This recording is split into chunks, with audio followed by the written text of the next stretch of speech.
Et puis le directeur général de l'Académie des Beaux-Arts, le professeur ordinaire Henri Kalama Koulez, a été élevé au grade de chevalier de l'Ordre des Arts et des Lettres de la République française.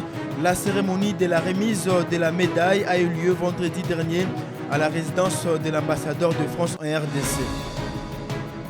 Lancement ce samedi 14 février 2026, l'épreuve préliminaire de la 59e édition de l'examen d'État 2026. La ministre d'État, ministre de l'Éducation nationale et Nouvelle Citoyenneté, Raissa Malou, s'est réjouie du début de cette épreuve. Bon week-end chez vous, mesdames et messieurs. Merci infiniment d'avoir choisi l'info scientifique pour vous informer.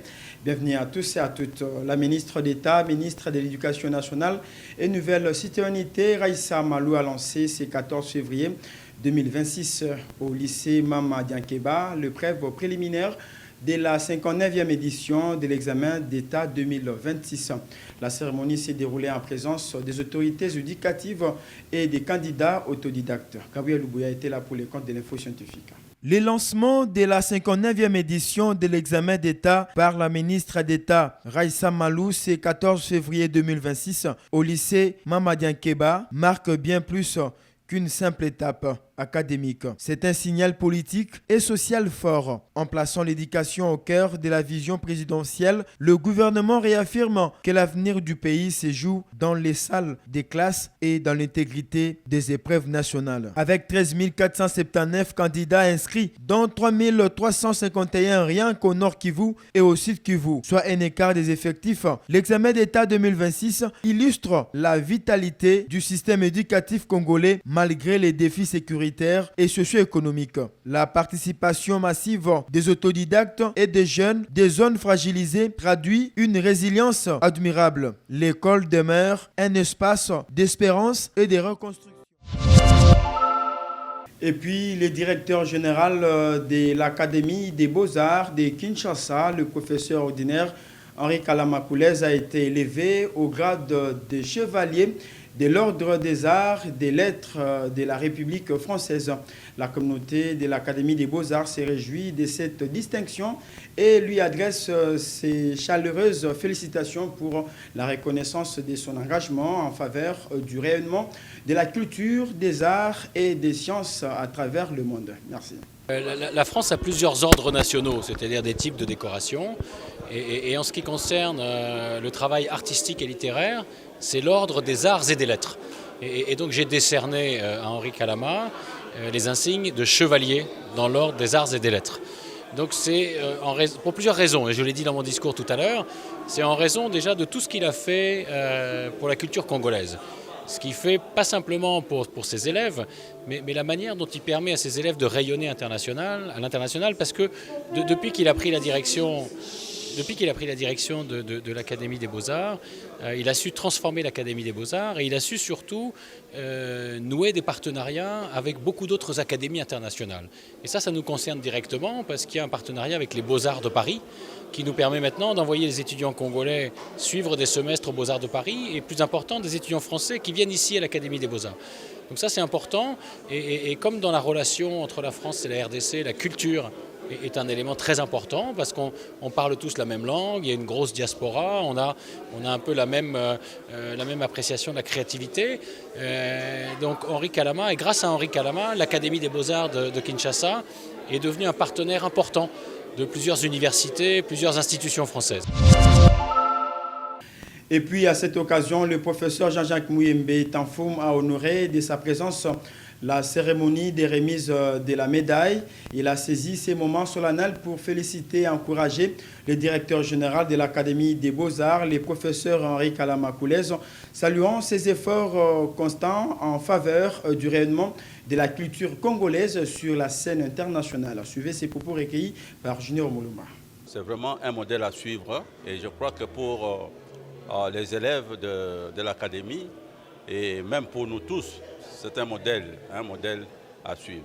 Et je félicite et je l'encourage d'aller, n'est-ce pas, de l'avant parce que le pays a besoin d'hommes de poigne comme lui et qui fait vraiment de l'art un point de rencontre, un point de partage, n'est-ce pas, Et nous avons dit c'est vraiment un humaniste. Bon, c'est des sentiments de joie pour un compatriote qui a fait ses preuves. Je peux dire que ce n'est pas gratuit ce qui est arrivé au professeur Henri Kalama Akoulez, qu'on lui remette le médaille de chevalier de l'ordre des arts et des lettres par l'ambassade de France. Ce n'est pas gratuit. C'est le fruit d'un long travail au regard du travail formidable qu'il a accompli depuis qu'il est DG de l'Académie des Arts, des Beaux-Arts, et bien avant, bien sûr. Parce que c'est d'abord un professeur accompli et il y a eu toutes ces actions qu'il a eu à mener autour des arts qui a fait qu'aujourd'hui, l'ambassade de France, la France en fait, lui décerne cette médaille-là. Avec ce que l'ambassadeur a dit, mais bientôt il y aura des Français qui vont venir à Kinshasa pour étudier les arts au niveau de l'Académie des Beaux-Arts, mais c'est formidable. Changeant de chapitre à présent, la 47e session ordinaire du conseil d'administration CAESTA s'est tenue sous la supervision de la ministre des tutelles, professeure Marie-Thérèse Somboyane Safi Moukna. La patronne de Les Sourcils a réaffirmé son soutien aux administrateurs tout en rappelant que les réformes engagées dans les secteurs reposent sur 3 piliers innovables, notamment la qualité, la légalité et la bonne gouvernance. Un séminaire pédagogique s'était ouvert le jeudi 12 février dernier à l'Institut national du bâtiment et des travaux publics INBTP à l'intention des enseignants de cette prestigieuse institution. Ces séminaires visent à outiller les enseignants afin qu'ils adaptent leurs pratiques pédagogiques aux standards internationaux et contribuent également à l'amélioration de la qualité de l'enseignement supérieur en République démocratique du Congo. N'est-ce pas, Gabriel Luboya? L'INBTP, établissement de référence dans la formation en ingénierie et en sciences du bâtiment, a la responsabilité de former des professionnels capables de concevoir, d'innover et de répondre aux défis techniques de notre pays. C'est par ces mots de bienvenue du directeur général de l'Institut national du bâtiment et des travaux publics INBTP que s'est ouvert ce jeudi 12 février les séminaires pédagogiques organisés à l'intention de tous les enseignants de cet alma mater, placés sous le thème « Enseigner et convertir ces enseignements dans l'esprit de l'approche par compétences ». Cette session de formation vise à renforcer les capacités du personnel académique dans le cadre du système licence, master et doctorat LMD. Animé par un expert en la matière, cet atelier a pour objectif d'outiller les formateurs afin qu'ils s'approprient pleinement l'approche par compétences et adaptent leur méthode pédagogique aux exigences actuelles de l'enseignement supérieur et universitaire. À travers cette initiative, l'INBTP entend transformer la formation des étudiants en mettant un accent particulier sur le développement des compétences pratiques et professionnelles, a rappelé le professeur Cédric Chibangou, directeur général. En soi, ce qu'on doit retenir, c'est que le système LMD n'est plus une option, c'est une obligation.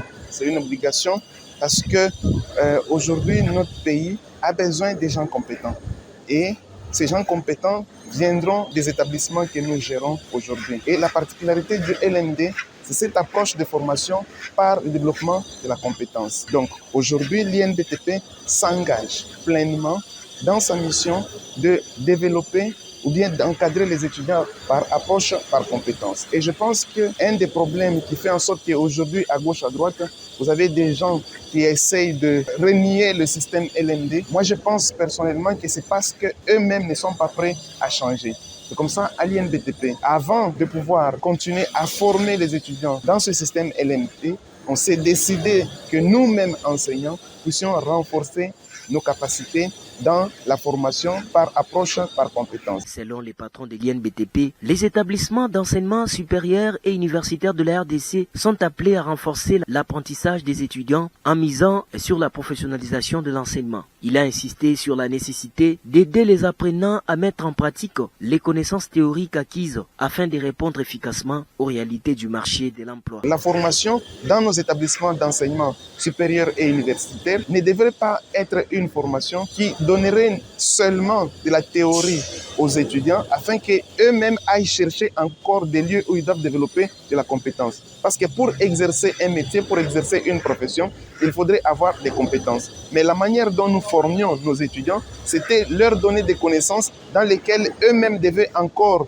chercher un lieu, un endroit. Parfois, l'entreprise où ils devaient chercher à aller développer des compétences. Mais aujourd'hui, je pense qu'il est important de développer les compétences déjà à partir de l'université. Et ce développement de compétences nécessite un changement d'un certain nombre de paradigmes, notamment la professionnalisation de l'enseignement, arriver à articuler la théorie et la pratique. Je pense que c'est quelque chose que nous faisons déjà ici à l'NBTP. Prévu pour durer 3 jours, soit du jeudi 12 au samedi 14 février, ces séminaires témoignent de la volonté de l'INBTP de préparer avec assurance ses formateurs à relever les défis du système licence, master et doctorat.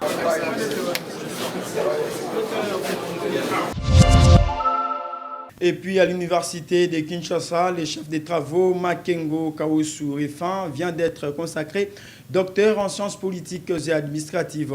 Il a reçu ses grades le vendredi 13 février à l'issue de la soutenance publique de sa thèse de doctorat intitulée Participation citoyenne et développement local, regard sur la commune de Kimonseke. Monsieur le chef des travaux Makengo Kaosu Rifan a reçu avec la mention grande distinction. L'objectif général de la thèse de doctorat du chef des travaux Makengo Kaosu Rifan était d'analyser l'impact de la participation citoyenne sur le développement local de la commune de Kimonseke afin de comprendre comment l'engagement des citoyens peut renforcer la gouvernance locale. Soutenu le vendredi 13 février 2026 à la bibliothèque numérique de la faculté de médecine de l'université de Kinshasa sous la présidence du professeur Moussa Kalombombouyu, cette thèse met en lumière le nombreux défis auxquels le développement local est confronté en RDC, notamment la pauvreté généralisée, les conflits armés, l'insécurité, l'instabilité institutionnelle et l'exploitation illégale des ressources naturelles. Dans son exposé, le récipiendaire souligne l'importance de renforcer la transparence, de mettre en place des mécanismes permanents de dialogue, de former les citoyens et de garantir une décentralisation effective afin de favoriser une participation citoyenne active. Au terme de la soutenance de cette thèse intitulée Participation citoyenne et développement local, le chef des travaux Makengo Kaosu Rifan s'est vu décerner les insignes, les diplômes et les grades académiques lui conférant la pleine jouissance de son nouveau statut de docteur à thèse en sciences politiques et administratives. Applaudis pour le couple.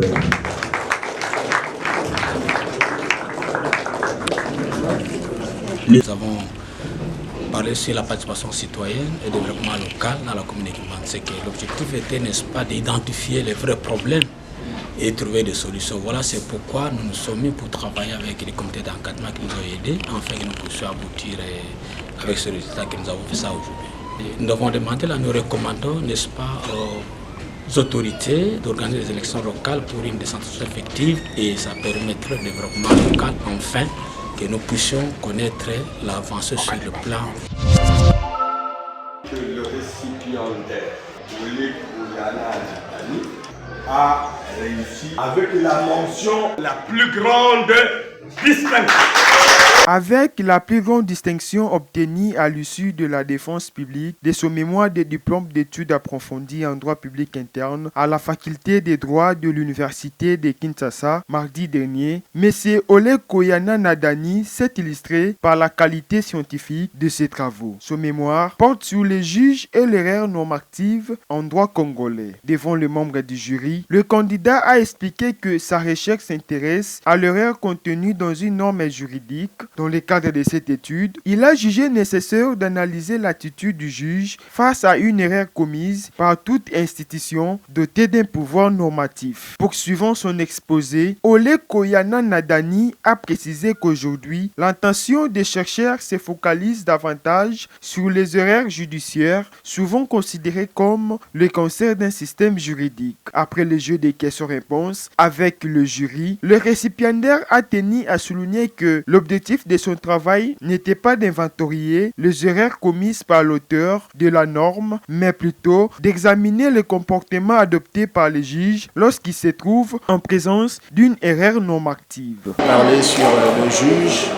et l'erreur normative en droit positif congolais. J'ai constaté durant mes expériences tant en matière de pratique du droit qu'en matière de recherche scientifique que les textes juridiques ne sont pas à l'abri des erreurs. Et les textes normatifs sont produits au sein de l'État à 3 niveaux, au niveau du constituant, au niveau du législateur et au niveau de l'administration. À tous ces 3 niveaux, il y a susceptibilité d'erreurs contenues dans une norme. Et même la Constitution du 18 février 2006, elle contient des erreurs qui ont d'ailleurs été largement dénoncées par l'un des savants de cette faculté, le professeur Évariste Bouchard. À l'issue de cette défense publique, M.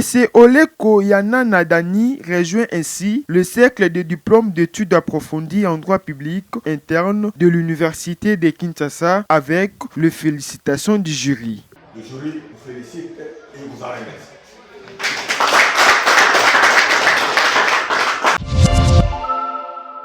Comme vous le savez, tous les amoureux du monde ont célébré ce samedi 14 février la journée mondiale de la Saint-Valentin. Cette fête a été l'occasion pour de nombreux couples d'exprimer leurs sentiments à travers des gestes symboliques, échanges de cadeaux, messages affectueux, sorties romantiques et autres marques d'attention. Au-delà de la dimension festive, la Saint-Valentin demeure un moment privilégié pour renforcer les liens amoureux et rappeler l'importance de l'affection et du partage dans la vie quotidienne. Rendons-nous à présent à l'université du CEPROMAD où 2 mémoires de diplômes d'études approfondies DSDA ont été défendus ce samedi 14 février. Ces travaux de recherche présentés par le chef des travaux, Bankankunda, Patrick et Frédéric Kabanga ont été jugés recevables par le jury académique. Les 2 chercheurs ont ainsi franchi une étape importante dans leur parcours scientifique en portant des contributions originales dans le champ, bien sûr, du management. Parlons à présent de l'Assemblée générale extraordinaire organisée le vendredi dernier par l'Association des universités privées agréées AUPA en sigle, présidée par le professeur Oscar Ntamano Luto. Réunie à son siège à l'Université protestante au Congo, l'Association des universités privées agréées AIPA a lancé officiellement sa relance d'activité pour l'année académique 2025-2026. 3 décisions majeures ont marqué cette réunion stratégique: la révision des statuts, la mise en place d'un comité permanent appelé à jouer les rôles des conseils d'administration et l'adoption à l'unanimité d'un consortium des écoles doctorales des universités membres. Le professeur émérite Oscar Ntamano Luto, recteur magnifique de l'université du CEPROMAD et président national de l'AIPA, a présenté un compte rendu succinct de ses travaux. Après avoir examiné en profondeur l'arrêté numéro 134, il a été décidé ce qui suit. De 1, dès à présent, suivant un calendrier déjà élaboré, on doit s'attaquer sans tarder à la révisitation de nos statuts pour les adapter. Cela sera fait. De 2, il est créé un comité permanent qui devra jouer le rôle de conseil d'administration, super conseil d'administration des universités privées, car nul n'ignore que la plupart de nos établissements universitaires ont leur conseil d'administration. 3e résolution, la création d'un consortium des écoles doctorales des établissements privés membres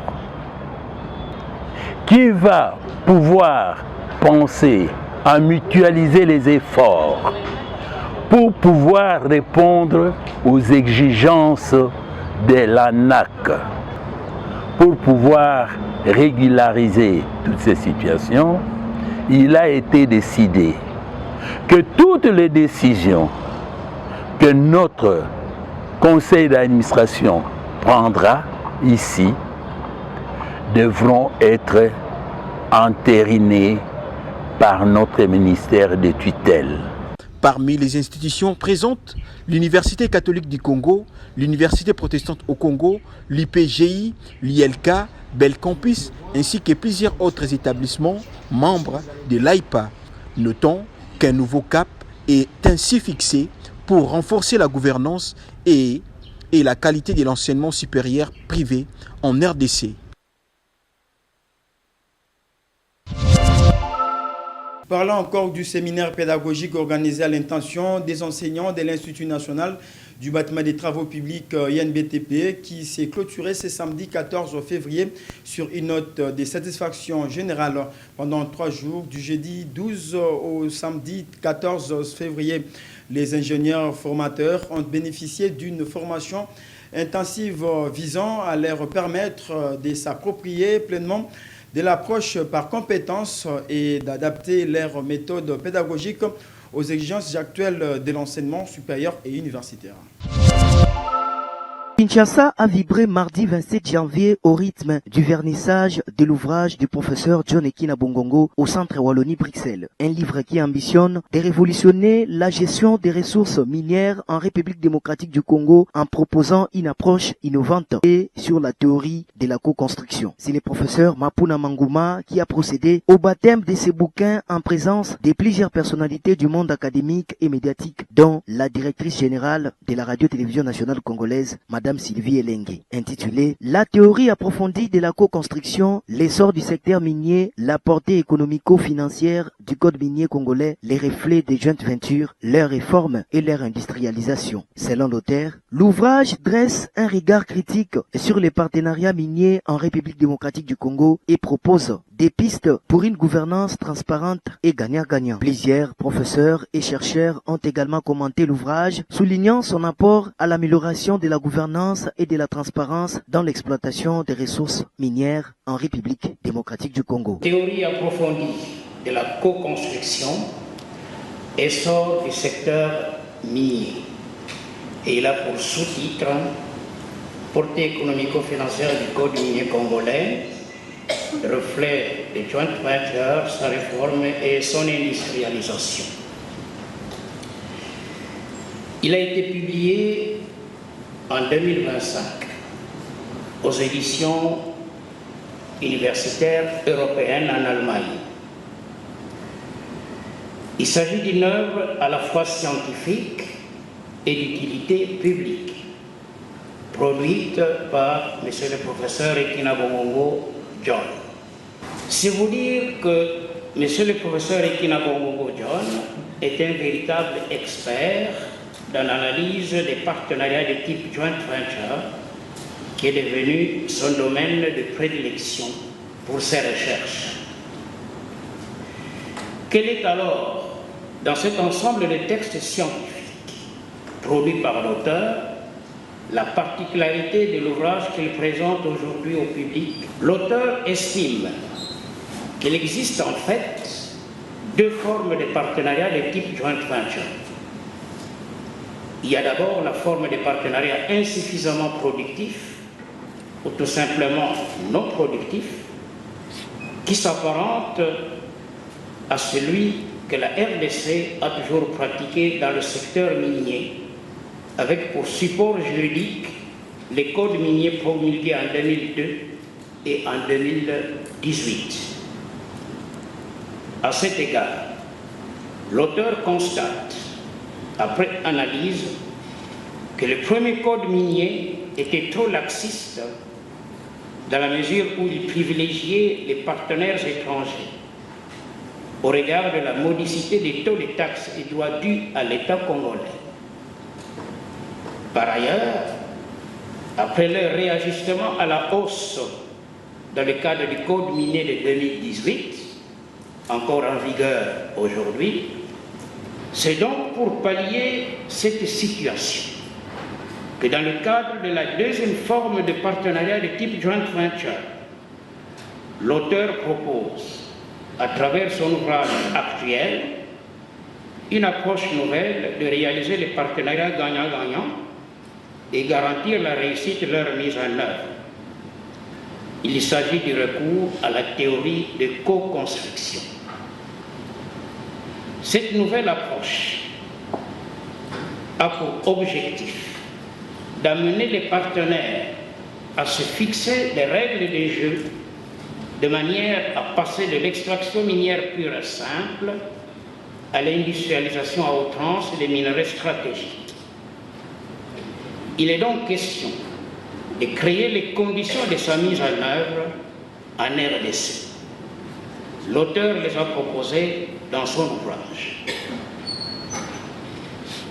Le caractère scientifique de cette œuvre réside d'une part dans la méthodologie appropriée utilisée pour sa rédaction et d'autre part dans son originalité puisqu'il propose l'adaptation de la théorie de co-construction dans le secteur minier en RDC. C'est dans cette optique que l'auteur formule des recommandations qui s'avèrent nécessaires à l'heure actuelle, notamment l'éventuelle réforme du Code minier de 2018, l'industrialisation holistique ou intégrale du secteur minier. Comme vous pouvez le constater, cette œuvre scientifique vaut son pesant d'or. À ce titre, elle devrait mériter l'attention particulière des sociétés minières qui, au regard de leurs prérogatives respectives, sont appelées, sous la houlette de l'État congolais, à conduire des partenariats gagnant-gagnant ou joint venture avec les partenaires étrangers. La co-construction en soi fait partie intégrante de la gestion rationnelle qui s'apparente au domaine du management organisationnel. Ces derniers requièrent une implication et une conjugaison des apports de tous susceptibles de booster la floraison d'une structure donnée, en l'occurrence le secteur minier. Vu sous cet angle, la co-construction constitue l'épicentre de la requalification de l'ordonnancement harmonieux du fonctionnement d'une structure et ou d'un secteur quelconque. Donc c'est un facteur le plus déterminant dans l'approche participative et interactive dans les domaines de gestion économique qui en principe est le socle de l'éclosion de toute organisation, notamment le partenariat stratégique. Je dévalise ce jour en vue d'atteindre un public nombreux et d'apporter ta contribution non seulement à l'essor du secteur minier en RDC, mais aussi au développement économique et social de ce pays, dans son ensemble. Je vous remercie.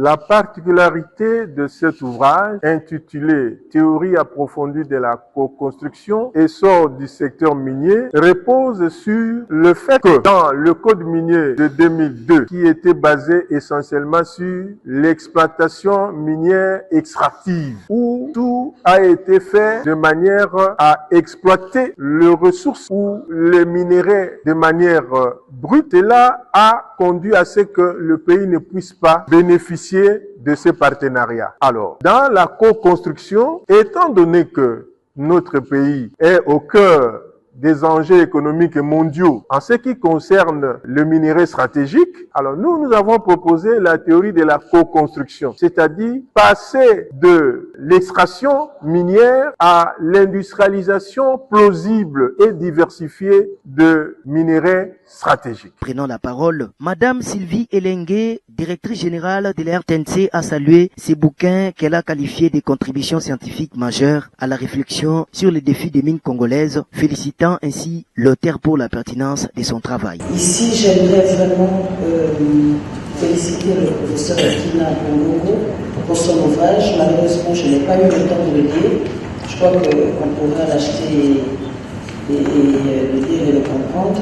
Mais pour le peu que j'ai suivi ici, c'est de vous dire merci de contribuer avec vos recherches dans ce domaine qui devrait normalement être le levier de développement pour la RDC, mais qui n'en est pas encore. Mais si je peux me permettre un avis, c'est de dire que comme c'est une approche pragmatique, c'est peut-être mieux d'élargir votre présentation dans des cadres comme la Chambre des mines de la FEC, où vous avez tous les grands patrons qui agissent dans le secteur des mines, donc tous les acteurs, et qui pourraient, à partir de votre ouvrage, tirer des avis, des résolutions pour mieux faire dans les différents sites où ils opèrent.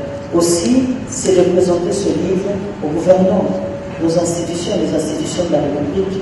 C'est toujours bien qu'ils comprennent que ce que nous faisons, c'est vrai, à un certain stade, c'est acceptable, mais qu'on peut faire mieux et pour faire bénéficier à tous les Congolais de la manne minière. À travers cet ouvrage, les professeurs John Ekina Bongongo ouvrent ainsi une nouvelle page de réflexion scientifique sur la gouvernance du secteur minier en République démocratique du Congo, invitant décideurs, chercheurs et acteurs économiques à repenser ensemble l'avenir des ressources naturelles du pays. Mesdames et messieurs, c'est par cette information que nous mettons fin à cette édition de l'info scientifique, mais place à présent au rappel des titres.